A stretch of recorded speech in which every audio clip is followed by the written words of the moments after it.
to Let's Talk Real Estate and Stuff. I'm gonna be crazy about something.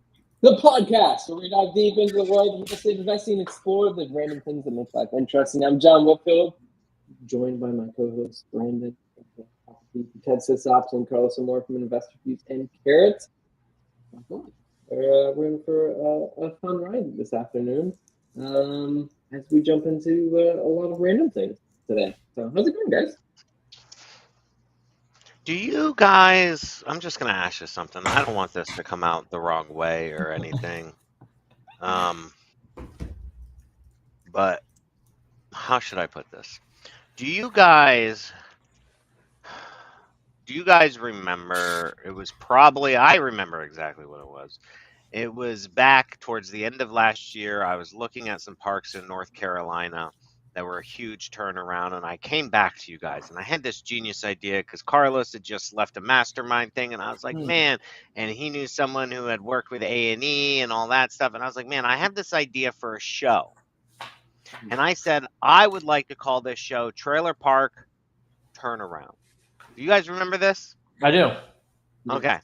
And John's response was, well, you should just do it on YouTube. And I was like, yeah, but I thought I could pitch it to A&E and make it like a big thing, right?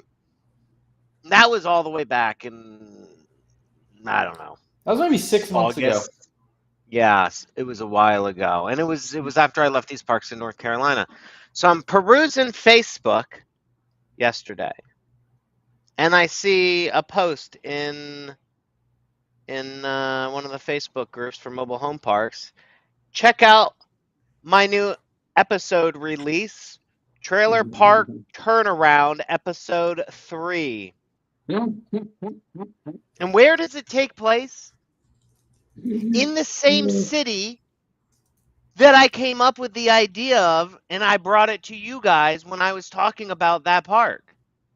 We don't find this highly fucking, if you're fucking listening, bro, like, cool, you took my idea, I get it, you did it, I got plenty more ideas. The fact that you had to take the exact name and come up with this thing, like, what are the odds? And then you're probably saying, Brandon, like, stop complaining, dude, like, he came up with it on his own. What, you're the only person with that original idea? You know what?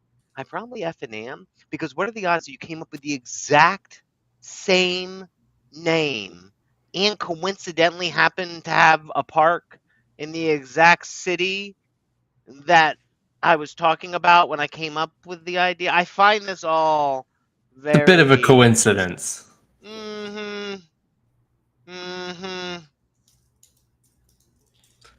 That's, do you know the person?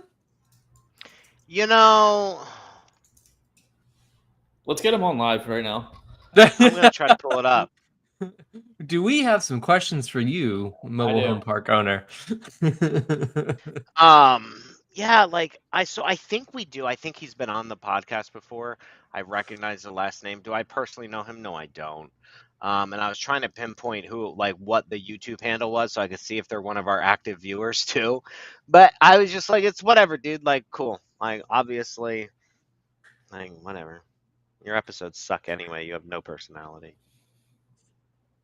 You should just just do it with still the same name, and then see what happens. Like, who gets the more popular show based off of. Obviously, it'll be me just because of my talent and charisma. I mean, that's not. I'm doing him a favor by not doing it. That's a no-brainer. So I was going to talk about, I believe it's Napoleon Hill, but it doesn't sound like the case. This sounds like, should we get a lawyer involved here? I mean, this sounds like this guy was listening to the podcast and just plucked it word for word. But oh, bro, word for word, city for city. Yeah. Like when I saw that, and it was in Laurinburg, right? Because that's the shitty park I went to see. And I was like, man, someone stole the name. And I was like, what are the odds that they see? I was like, I even accused myself. It was like 4 a.m., 5 a.m. in the morning, right? I'm drinking my coffee, waking up, doing this. I'm like, I probably saw it one day and stole it from him, and I probably came up with this idea. He's probably got like this huge following of all these episodes. 2 months ago or 3 months ago, he started this.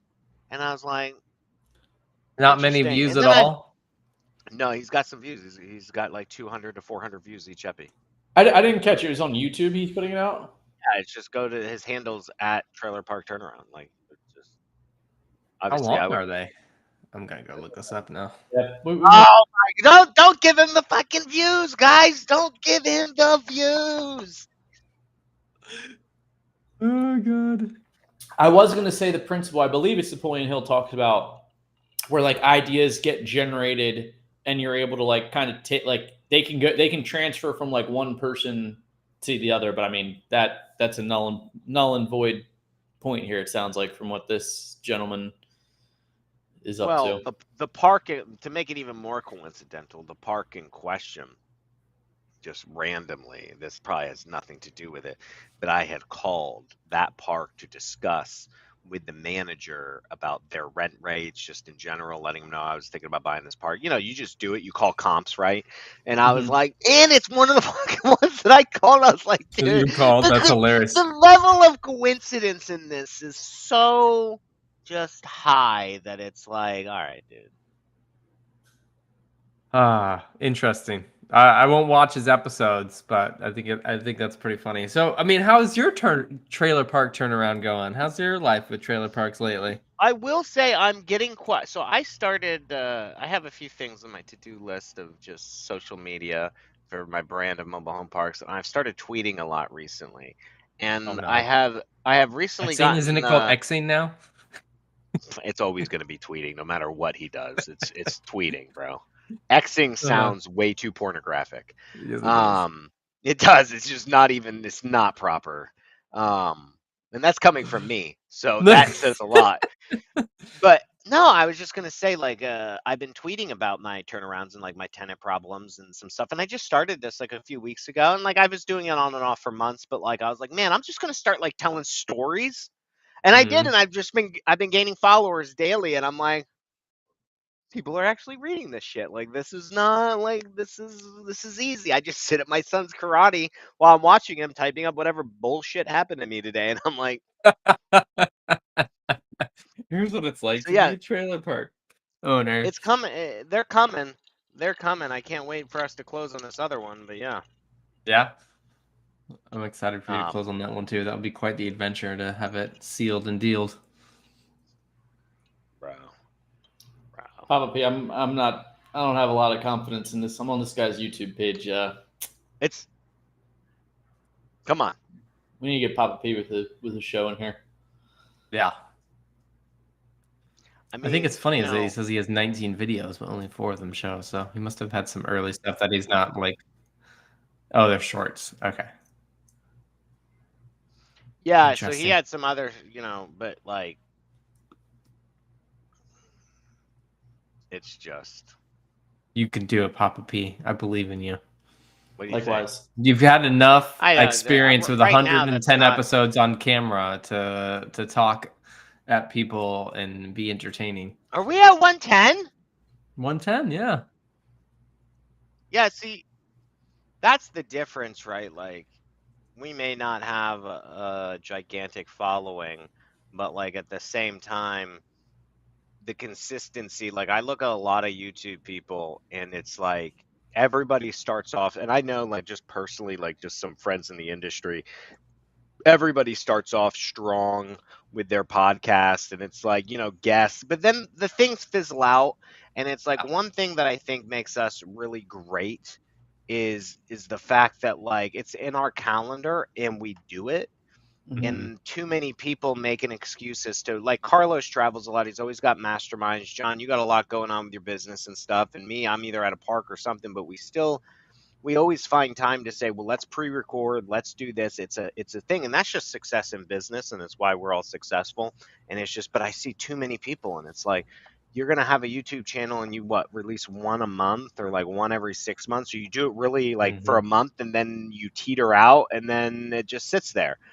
It's like, I think like the interesting thing about consistency in general, and I kind of relate this to sports too, like or even like when I go turtle surveying and I'm swimming in like what could be classified as dangerous waters. The first time you get in, it's scary as shit, but after you do it a certain amount of times, you're just like, okay, this is normal. Same thing with running, right? Like before I was a runner, I was like, oh my God, running a mile is really hard. And then you can run a mile really easy, and you're like 3 miles is hard, and then you can run 3 miles really easy, and you just keep going. I'm sorry, dude. I can't. These fucking turtles. I don't even know why. I'm just picturing John's like dangerous waters, and in my mind, I pictured Ninja Turtles and like Master Splinter coming out, and like I'm just like, what the fuck? Alligator infested waters. That whole in my mind, John, I pictured Ninja Turtles. That whole John speaking point, I was like, man, he is literally just lobbing up softballs for Papa P. I thought Papa P was going to comment on the distance running of like, yeah, I had to go from a mile to 3 miles. Papa P's like, but don't worry, I'm going to come back and add in something to that. I get what you mean, though, John.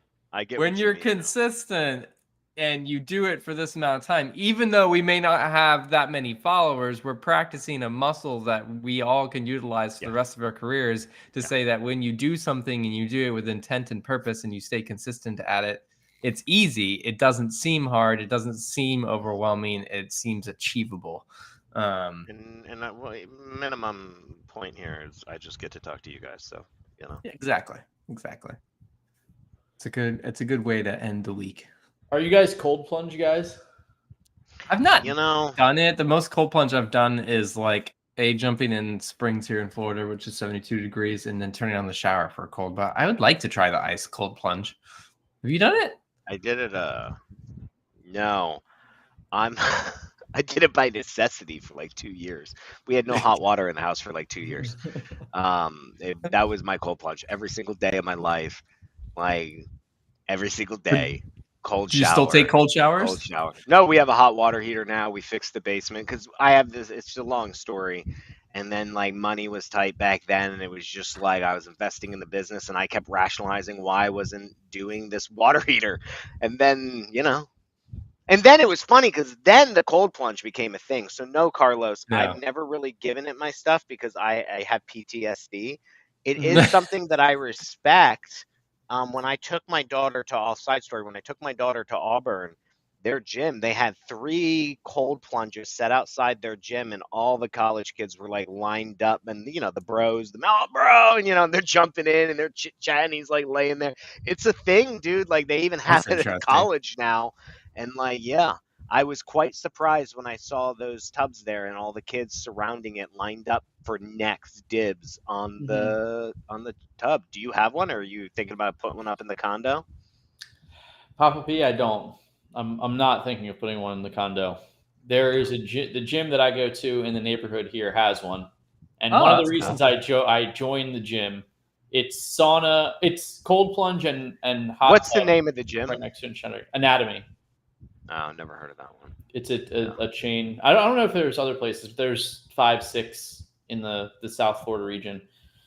I'm humbly here to say that I told myself I was going to do it for the cognitive benefits, probably back in like December, January range, and just like never really got around to doing it because I just work out, come right back home, do my thing, or go to physical therapy, come back, do my thing.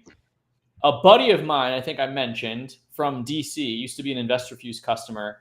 I randomly am just in the gym one day, and he's like, Carlos, and I see this guy, and he's doing a cold plunge challenge going every single day. So I'm like, yeah, I'll do it. I'll do it with you soon, whatever. Sunday, I go and try it, and I hadn't even tried to do cold plunge in like years. I literally got up to like my thighs in the cold plunge, right where it starts getting to the real dangerous parts. Nut shrink, yeah. I couldn't even get in. It was like painful. Like I got in like twice, and then I went back to the hot tub area. But I would see somebody go in, like I saw like a woman go in and just like bite the bullet, like just get in there like up until her shoulders and just on the edge there with a towel on her face. I saw a dude do it for like 3 to 5 minutes. That's interesting. You guys are savages. So what I've been doing now this week to prep myself, which has a lot of benefits. I learned this from the Bulletproof owner, Dave Asprey, is most of the sensory is on your face for the benefits of cold plunge. So I've been doing just putting my face in I have a huge bowl specific I got just for that. And I noticed the tolerance each day is like night and day difference. Like the first time that you do it a few seconds and it like hurts. Today you do it. If I could hold my breath, I could be in there for minutes. So that's a little bit of accountability, the benefits of it. And it rolls into some of the Dan Martell content the last week that I've just been vibing. He's really, really improved. A lot of these guys are into They are. it. It's what Dan we talked Martell about has. before. Yeah. Dan Martell has. The only thing I was going to say, I saw what you were trying to do there, and I interrupted your immediate flow into the next topic. We can hit cold plunge stuff.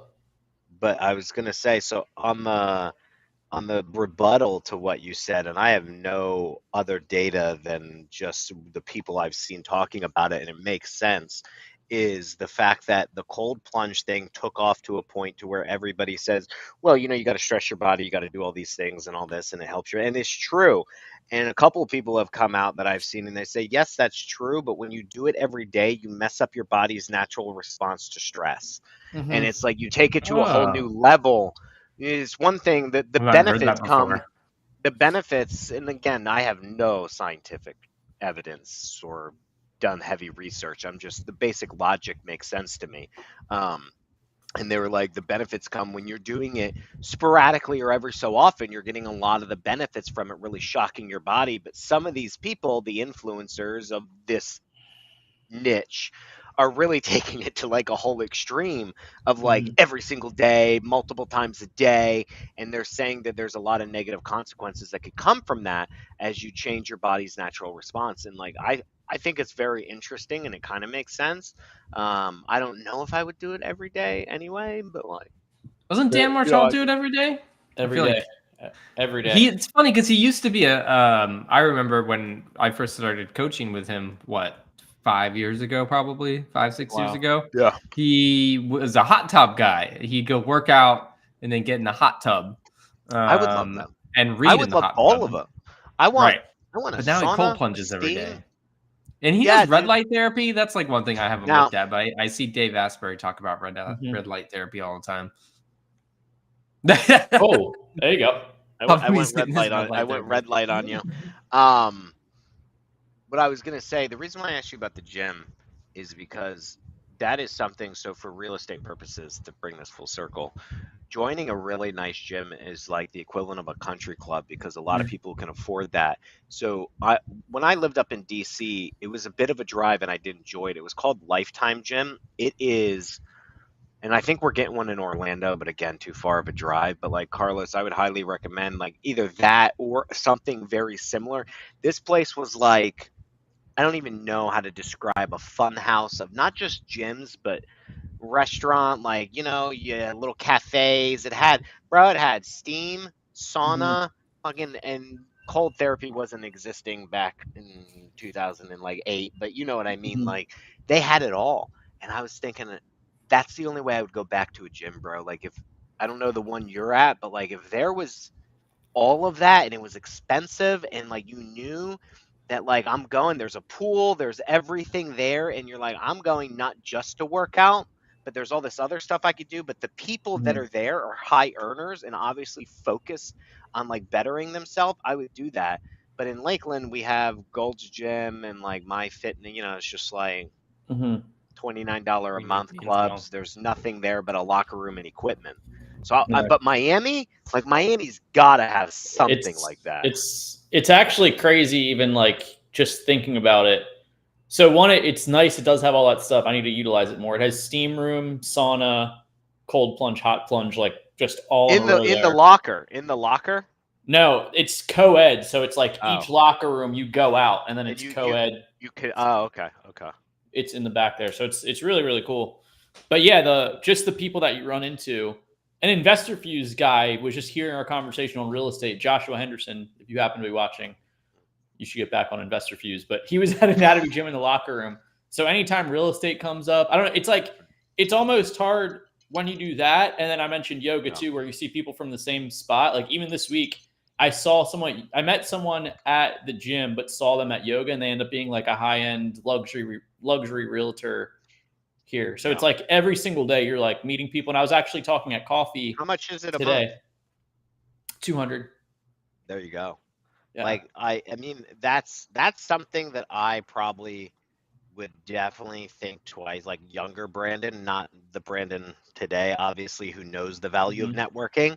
But if you just want a gym, $200 a month is like, bro, that's expensive when they're giving them away for like $20 to $50 a month and that's what everyone does. So like, that's a clutch thing. Like that 200 to even like $300-$400 a month. Like I could rationalize that if it was more of like a club resort, like you could sit down for shakes, drinks, snacks, food, you know what I mean, merchandise, they had it all there. Like that would make sense to me. That's a good price point because you got to have some money if people are paying $200. I think I don't know how much of it's like the vicinity too. It's just the people that are there. It's just like the people that live around there, and that's like the default gym. But no, it's awesome for just networking. And also it's like, I know where I'm at in life too, which Papa P, I give you a lot of credit for, and some other people in like the family mastermind that planned this in my head 6 months ago. Like I don't spend money on like alcohol or like going out and like partying and stuff. Like literally my daily life this is it for you. My daily life is like working from home, and then my friends that I meet are either real estate friends I have now and meeting friends through there, or meeting like a ton of people at like yoga and the gym. And even at yoga, literally 2 dudes came up just wearing like a prop stream shirt and like an investor fuse shirt. Not that I'm going to necessarily do any business with them, but I connected them with a guy, Omar Lopez. I love it. To the acquisition. I know. It's just funny, but like that's what I enjoy. Like, I go out for like dinner and stuff, but I just like to work out and chill and stuff. I'll be getting back into golf. Bros. I'm just picturing real estate bros and like the t-shirts, like they're just bat signals for other real estate bros. And like they really are. Picturing, because like if you ever go to the gym, how like gym bros work. Like you don't really talk to each other. You just do like that's so true. The nod, right? And you walk by. So true. But as soon as you see a shirt like that, you're like, and you're like, oh, and you go over, and I'm picturing like this happening. Oh yeah, like I didn't even mention this in the sauna. In the sauna, I didn't engage in this conversation, but this is another thing too. Co-ed sauna. A guy is leading a conversation. Sauna's a no-talk zone. Sauna's a no-talk zone, in my opinion. Dude, steam room and sauna, people talking. me and my friend, the guy I mentioned from DC that just moves down here and just like noticed me in the gym. I'm like, well, that's so random. A guy was like leading a conversation on how he has a CRM set up back end with Zapier type stuff. I should have asked like what he was doing, but like I'm like, this is Miami. A guy's talking about how he has a CRM set up with Zapier and connected to all this stuff, and people are like getting his contact info and stuff. I thought it was hilarious. That's good. I just feel like, because I'm in there butt naked, dude. Like I'm not trying to like chit chat in the steam. There's a cloud of steam around me. Also, it's steam room and a bathing sauna. suit. It's bathing suit at this gym. You have to go. It's I guess you're because it's co-ed. Because it's co-ed. Everything's you're co-ed. You're not hanging loose in there. Okay, you're not. Yeah, you're not hanging loose in there. No, you got to be bathing suit because it's co-ed. So girls are in bathing suits, guys are in. What do you feel about the nudity in the men's locker room? Is that pretty normal? Because I had this conversation with my wife and my daughter who goes to the club, right? And in the girls' locker room, because we have like a gym, nobody like they're like, no, everyone like changes in the changing room. There's no nudity. Like you just basically hide in there and like change, and nobody in the men's locker room. There's just like old dicks and balls walking around everywhere, and I'm like, yeah, this is what dudes do. Ever since I was a kid, growing up, football, baseball, like you have locker rooms. Like, well, you're at a country club though, so I would imagine. I mean, I want to know Carlos's opinion here, but let's just give some frame of reference. You are probably dealing with an older audience, than Carlos might be. Even in like Gold's Gym men's locker room. Okay. Just dudes walking around. You've experienced the younger audience too. And even back in the day, football, high school, like it's just always been that way. But I have learned, and I assumed the women's locker room was similar, just for the female. And I have learned that that's not true, and it blows my mind that like they're so shy, whereas dudes are just like, "What's up, high five, fuck naked, like yeah, dude." Like I don't know. If I could go to the whiteboard here. I think that there's a direct correlation between age and how little they care of just hanging out and like having full on conversations, like completely. That happened to me the other day in the locker room. Yeah. So I'm somewhere between that. Like I change like from bathing suit to like workout clothes, but like I at least have But like you're I not going into a changing room. You're changing in front of the locker, yeah. and You you're getting change, naked, changing your change in outfit. front Yeah. of your locker. If you're really No. having if you're having a conversation, like you can pause for like 5 seconds and at least like throw your towel on or your bathing suit And on. if that's appropriate, yeah.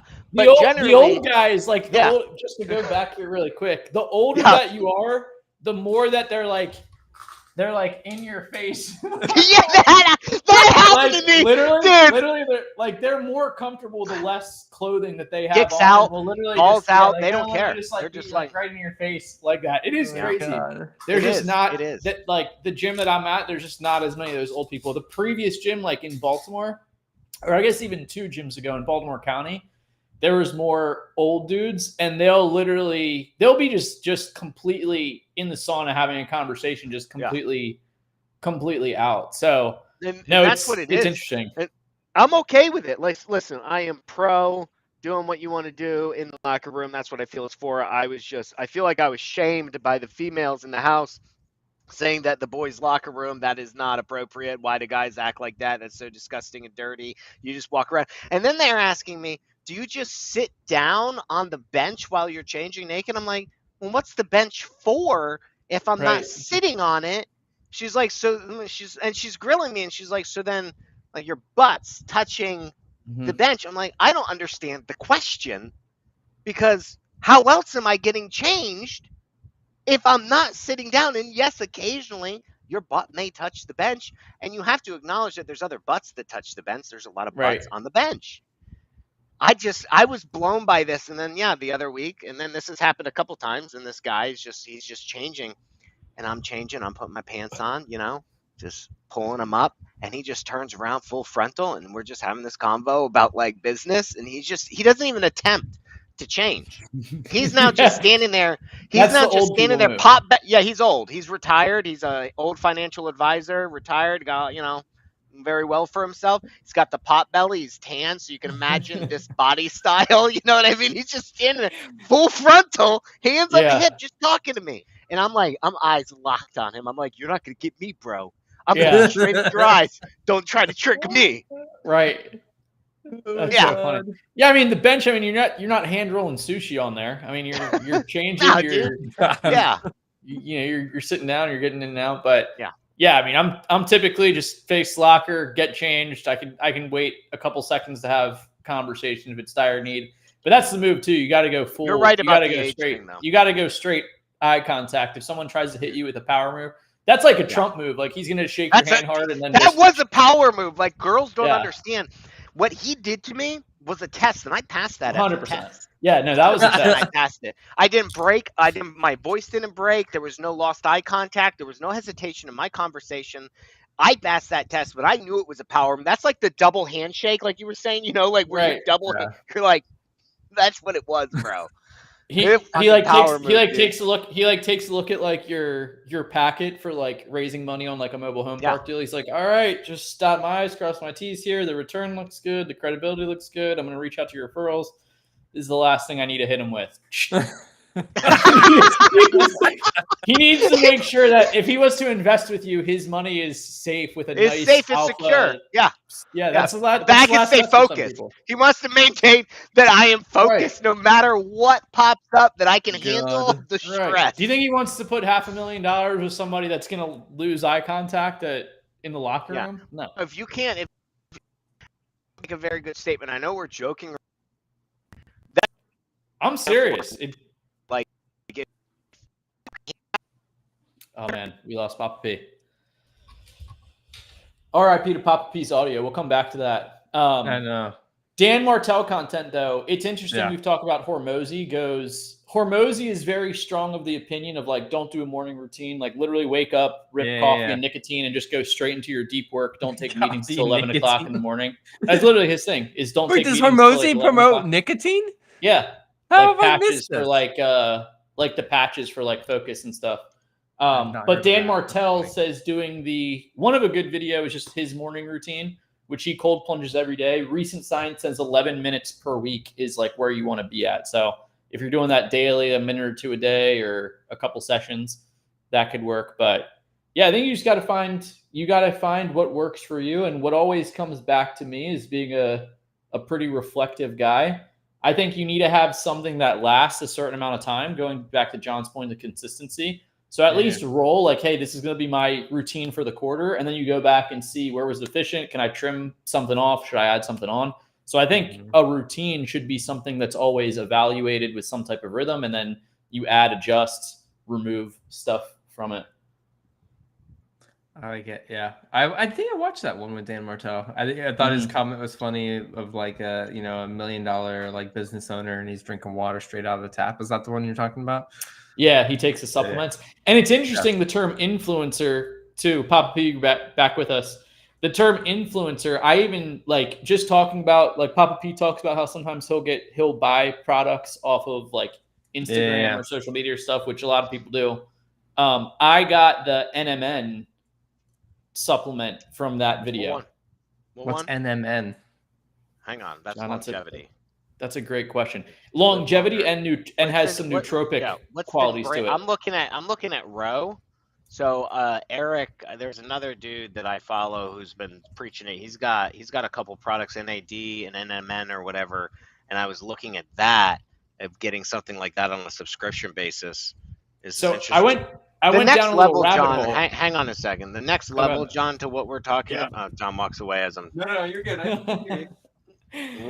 Bro, are you wearing mesh shorts right now? Like, is that what's happening? Do you not do leg day, John? I skipped leg day. John just skips the gym. I don't even know if John works out. I'm not going to the gym. The only workout John does is lifting up turtles to inspect whether they're male or female. Right. No, I did. I did do like a month of like legs workout before my 8 days of turtle surveys. Papa P, I got a 30% discount for you too. Send it to me. It's like called Row is the one I was looking at or something. I have it saved on my Instagram. I saved the post so that way I could go back to it. John, anyway, all I was saying, the next step of true peak performance, we're always talking about money and health and all that, but like just reverse aging, living longer, the technology, a lot of the stuff is there. And it's like, of course, the sad thing is you have to have the money to do it. So it's like, and it's not available for everybody, but so. I had to go back to it, but I listened to a great podcast series by a dude who's associated with Huberman somehow. What's his name? He did a whole series. He might have come out with a second series at this point in time because I feel like I listened to that 2 years ago.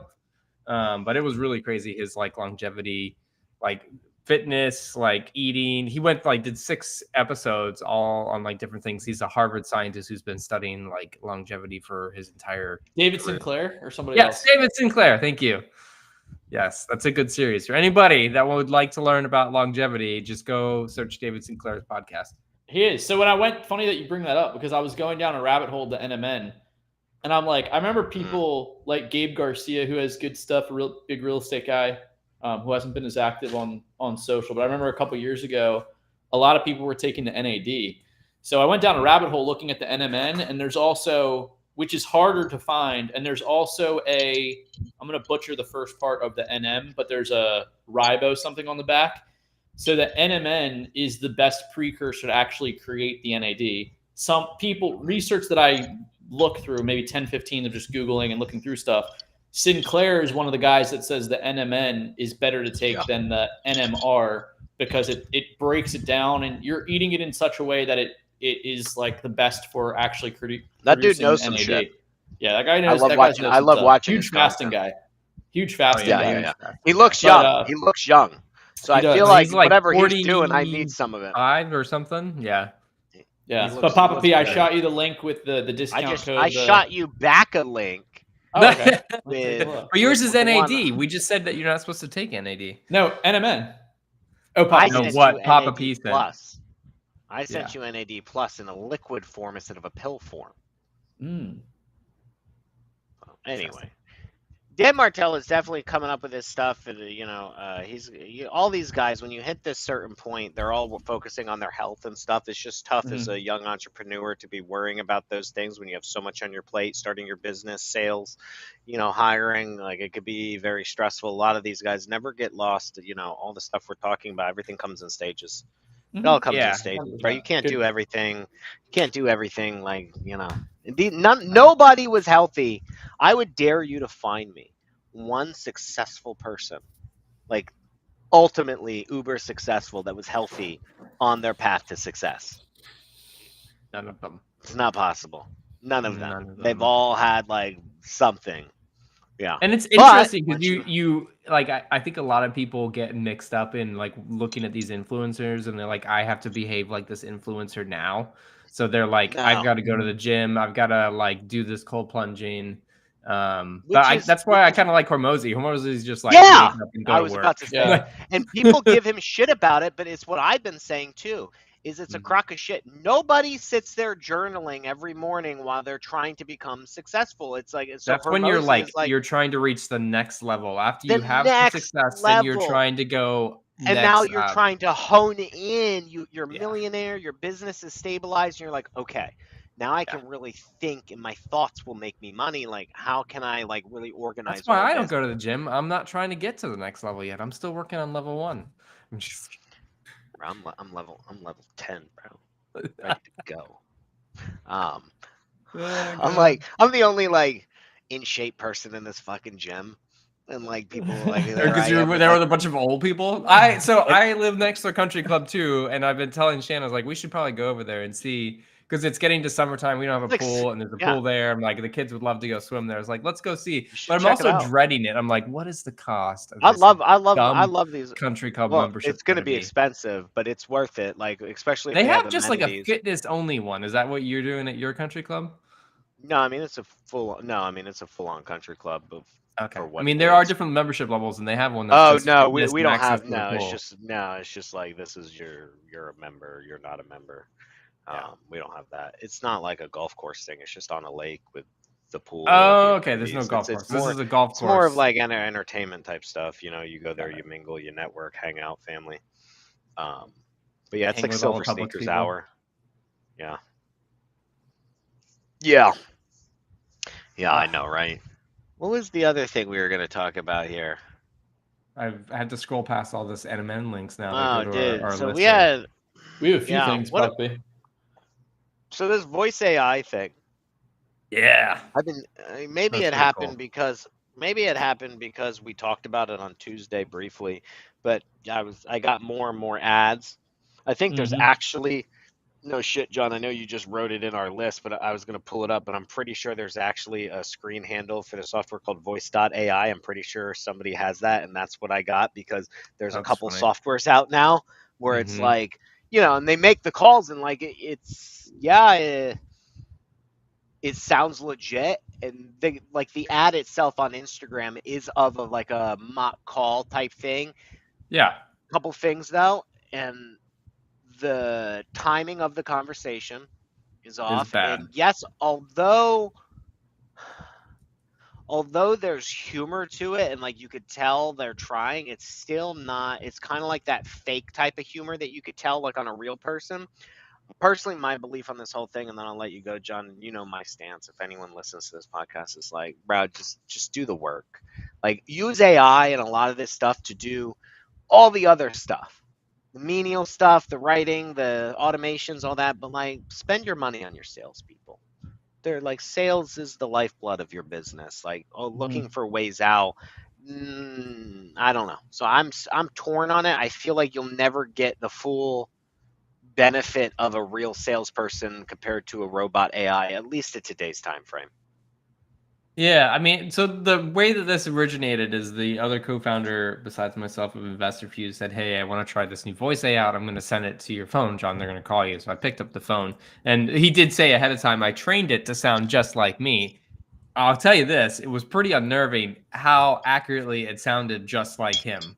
Uh, uh, so that impressed me, like the ability for screw AI, just like text to speech sounding like a real person. Like that was like the first time I've really experienced that. And I've like called big companies and you get like their automated ones, and there's been some that I feel like get close, but this was like unnerving how accurately it sounded just like him.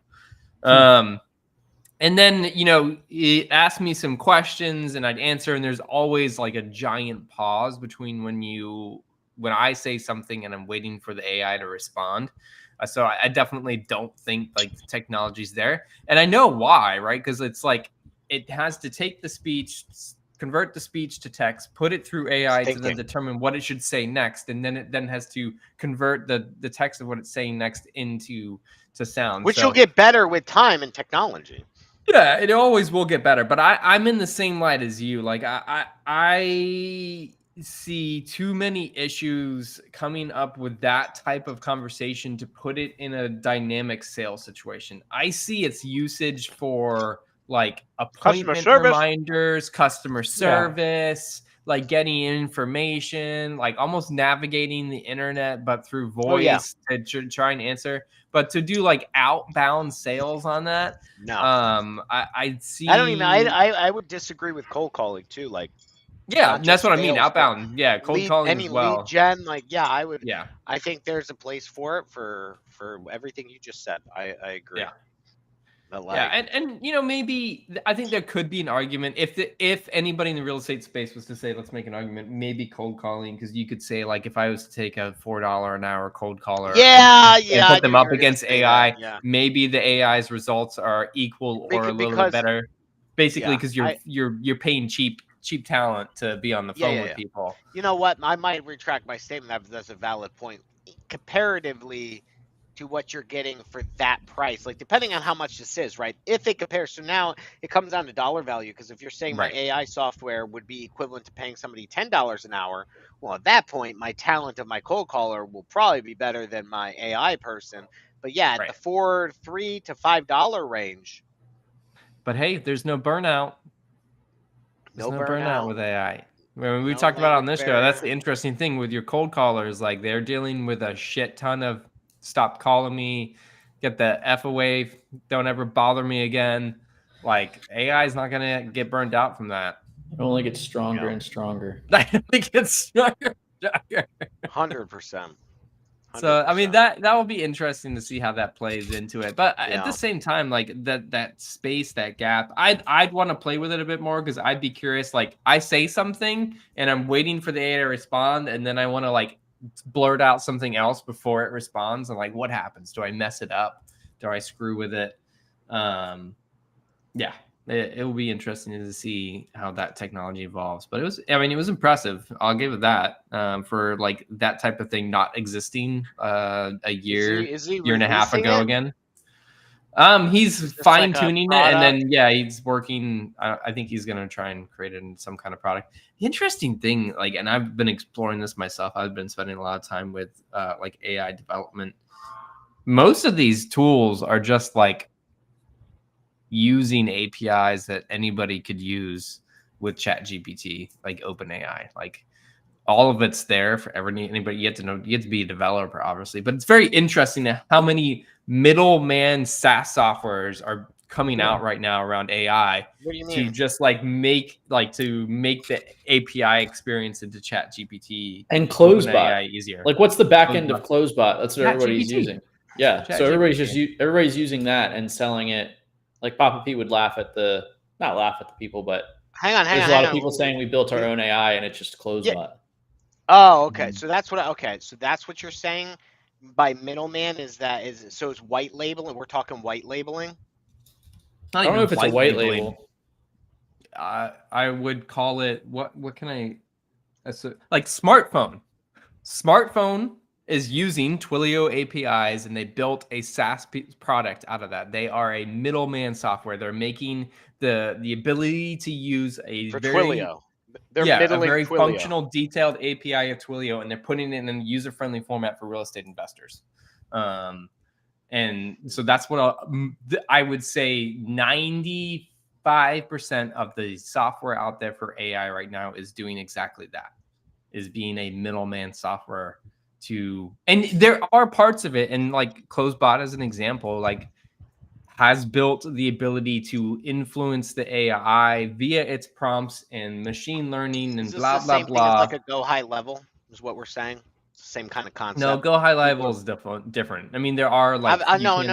I'm not talking about an AI, but what we're talking about middling, building on Go High Level, selling the CRM. People build on CloseBot, sell their AI tool. In principle, kind of, right? In principle, yeah. Let's go with Okay. in principle. Not exactly the same thing Yeah. you're doing. I see where you're going with that. So they're not doing. Yeah, They're I get not it. building AI. Yeah, Is like, my and that's point. that, and that's what bothers me of why I was trying to clarify before I ranted, is because it's like I just want some transparency. It's like, bro, why do you have to act like you did anything? Just be like, hey, listen, I have this cool thing that I use. I've edited. You could say so many different ways. Not I have created the best. It's like, no, Yeah. you did. Yeah. There are companies out there, and that's what I've been trying to find is like those that are actually either building their own AI or doing unique things with AI that nobody else is doing, versus like the majority of things at this point in time are prompt engineering and like machine learning with prompt engineering. So like say if the user says this, then go this way. Yeah. That's just machine learning and prompt engineering. But yeah, I think AI has been really intriguing. Like I'm getting ready because Investor Fuse towards the end of summer, we'll spend a lot of time implementing AI products. It's also getting incredibly cheap. Like the cost of putting AI into your business, if you're going directly through like ChatGPT API and not going through these like middleman services, like it's ridiculously cheap at this point in time. Yeah. And getting cheaper. And getting cheaper, yeah. Like and that's the interesting thing, right? So as they release new models, the previous models go down in price, right? So right now we're at like they anything. just released ChatGPT 4 Turbo is the newest API. It came out February, I want to say. And so I think it's like I'm going to look up the pricing. I was about to see if that's what. Yeah. So just to keep in mind, what I'm saying is completely different than what's available when you're chatting with ChatGPT. So I'm talking specifically about the API. So like if I go into the pricing here,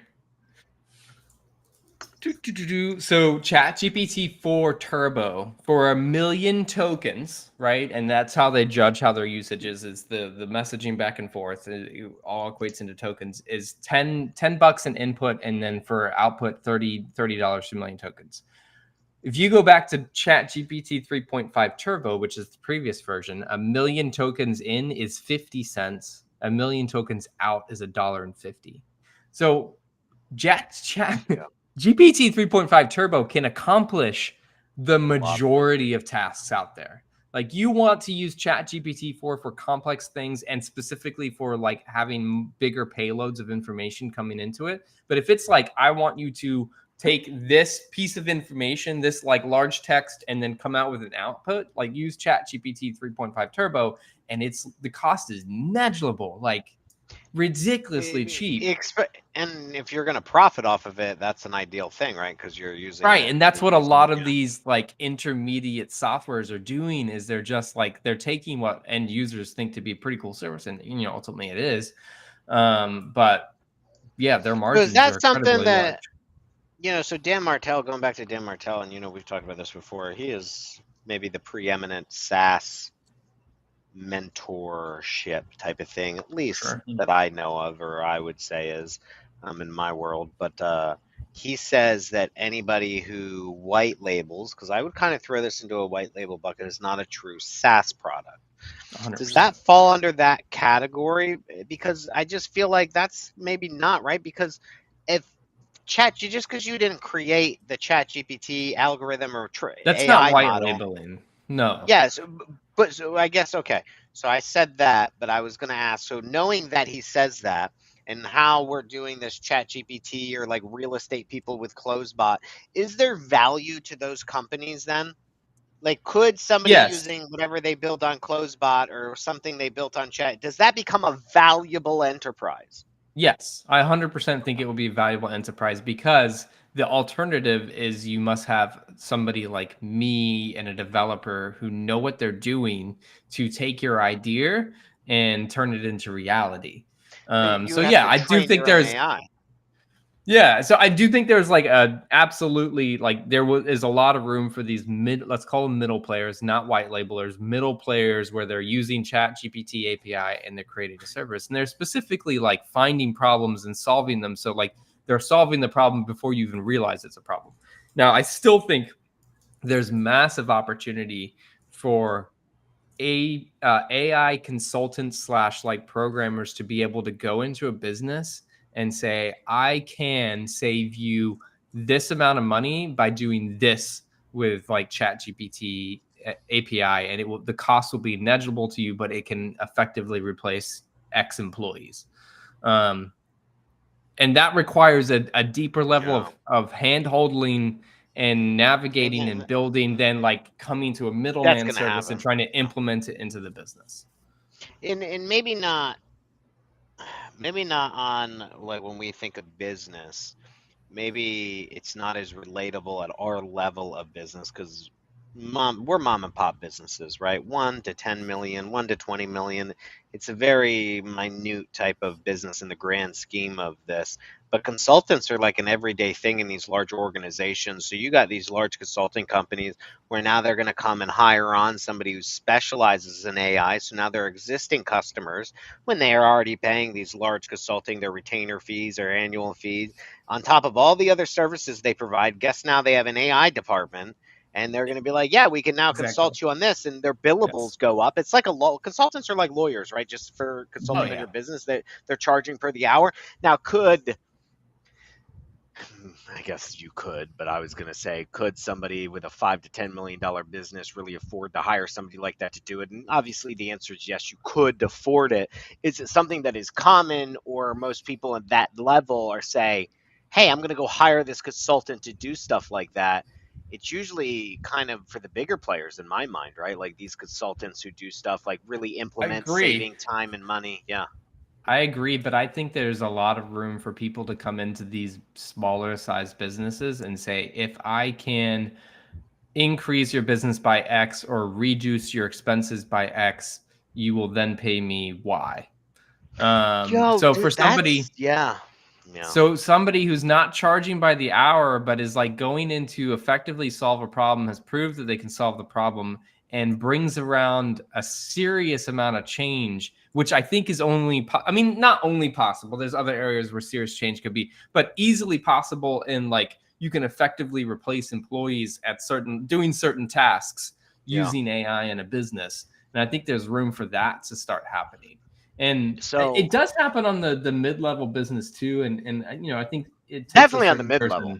Yeah. Yeah. Like Dan, the co-founder investor, he told us about a guy he knows who like charged, I think something like $150K to build some AI into a mid-sized business, but he gave them solution, and ultimately I think he did something with like recording it. Yeah. Medical recording analysis of meetings. And then something happened after that that solution saved the business so much time that they were able to like increase business because the same amount of employees could do more. He showed that up front.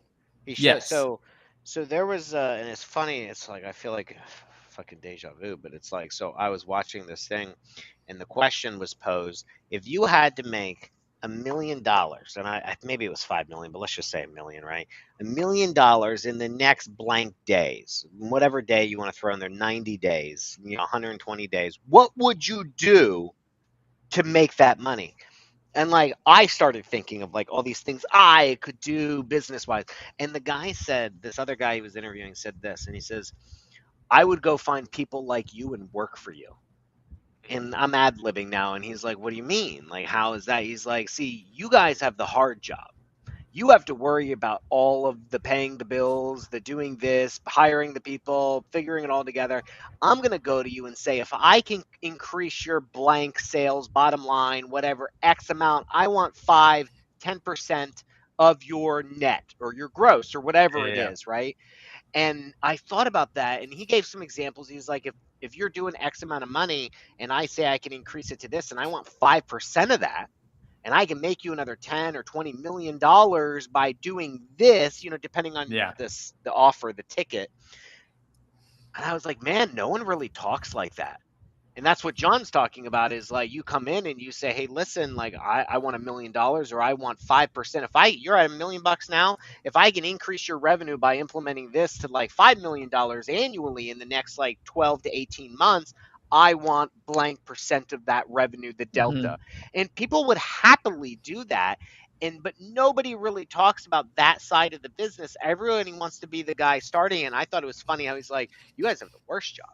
He's like, you have to worry about this. Me. All I got to do is go out there and sell, sign some people, clients on. You go worry about implementing it. You go worry about paying the people. You go worry about the vendors. I just go get it done. And I was like, that's not a bad gig. Like, yeah, and you can get paid $150K. Let me save you $750. Would you give me $150 of that $750? You walk away with $600 extra that you didn't have. Who says no to that? Yeah. If you have the data to back it up. Sell to self. Interesting. Yeah, it's intriguing, like what will come from this. And to quote or to keep looping this back to Dan Martell, if by the end of this episode you haven't followed him on Instagram or Facebook, I would say you're pretty dumb. But he in January released a new program just on AI consultants. Like, so that like is like the new kind of area that he's suggesting people not like should pivot to, but like, hey, if you feel like you have the ability to do this, like this is going to be one of the next big things. And there's not that many of them out there. So, and he's teaching people like how to, the frameworks for that business and finding clients and blah, blah, blah. But it's a pretty interesting area. And I think, you know, what we will see is we've got a lot of these middleman services out now. And now what I think we'll start to see is businesses being like, okay, well, I understand what AI can do now. Now I want to do it myself. Now I want it directly in what I'm doing. Now I want it like tailored into this pieces. And that's what I said before, right? Like the power of AI will be when it is in the system that you're already using every day. And so that's what they're going to be starting to look more towards. You know, AI, not where like, let me pause what I'm doing over here, log into this website over here and do this like one specific SEO thing that I can do with AI and then come back over here, just all of it being tied in together and in one place. That's where like AI will really start to have some interesting scalable functions for businesses where they can increase revenue or decrease expenses. It'll be a good day. We're ways off, but it's coming. It's coming. Yeah.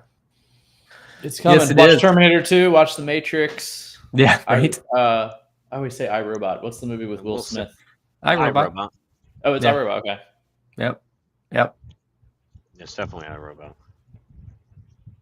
Fun. Well, what else is going on? What are we going to wrap this up with? I'll update you more next week on my parks. I'm excited. I have some updates for you about it. That'll be intriguing to hear. What else is going on lately? We have an exciting call with Joshua from REI Deal Systems. He's been getting a lot of good feedback from him running PPC from people.